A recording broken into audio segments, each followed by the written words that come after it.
How to fix Samsung Galaxy Note 2। Hang and restart problem. नमस्कार दोस्तों, स्वागत है आप सभी का तिकराज यूट्यूब चैनल पर। तो दोस्तों, आज की इस वीडियो पर मैं आपको बताऊंगा कि कैसे आप जो है अपने सैमसंग के डिवाइस पर हैंग और रीस्टार्ट प्रॉब्लम सॉल्व कैसे कर सकते हैं। यहाँ पे दोस्तों क्या होता है, जब हमारे डिवाइस ठीक है हैंग हो जाते हैं तो वो अपने आप रिस्टार्ट हो जाते हैं। ठीक है, इस तरीके का प्रॉब्लम है ये। तो अगर दोस्तों आपकी जो डिवाइस है ठीक है सैमसंग का, वो भी अगर हैंग हो जाते, हैंग होने के बाद अपने आप रिस्टार्ट भी हो जाते, तो ये किस तरीके का प्रॉब्लम है, ठीक है, और आपको कैसे ये प्रॉब्लम फिक्स करना होगा, आज के इस वीडियो पर मैं आपको सॉल्यूशन बताने वाला हूँ। वीडियो को अंत तक देखिए, जो भी सॉल्यूशन मैं आपको बताऊँगा उसको फॉलो करें, आपका प्रॉब्लम सॉल्व्ड हो जाएगा। ठीक है, वीडियो शुरू करने से पहले दोस्तों, अगर आपने चैनल को सब्सक्राइब नहीं किया है तो सब्सक्राइब करते हुए बेल आइकन को क्लिक करें। अगर आप ऑनलाइन पैसा कमाना चाहते हैं तो वीडियो डिस्क्रिप्शन पर आपको लिंक मिल जाएगा। किसी भी प्रॉब्लम के रिगार्डिंग पर आप हमें ट्विटर पर फॉलो करके मैसेज करें। तो चलिए दोस्तों, वीडियो शुरू करते हैं। तो यहाँ पे दोस्तों जो हैंग एंड रिस्टार्ट प्रॉब्लम है, ठीक है, तो उसको फिक्स करने के लिए आपको सबसे पहले तो स्टोरेज में से क्लीन अप करना होगा।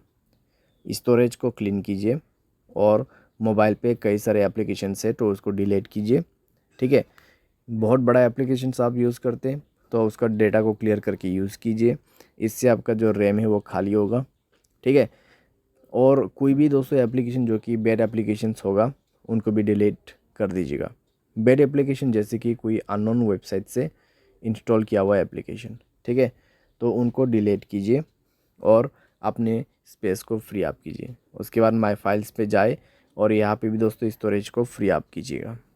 ठीक है, जब स्टोरेज आपका 40 to 30% एम्प्टी हो जाएगा, तब आप अपने मोबाइल सॉफ्टवेयर को अपडेट करेंगे। ठीक है, मोबाइल सॉफ्टवेयर को अपडेट करेंगे। मोबाइल सॉफ्टवेयर अपडेट होने के साथ ही साथ आपका प्रॉब्लम सॉल्व हो जाएगा। ठीक है, तो हैंग और रिस्टार्ट का जो इशू है आप इसी तरीके से फिक्स कर सकते हैं।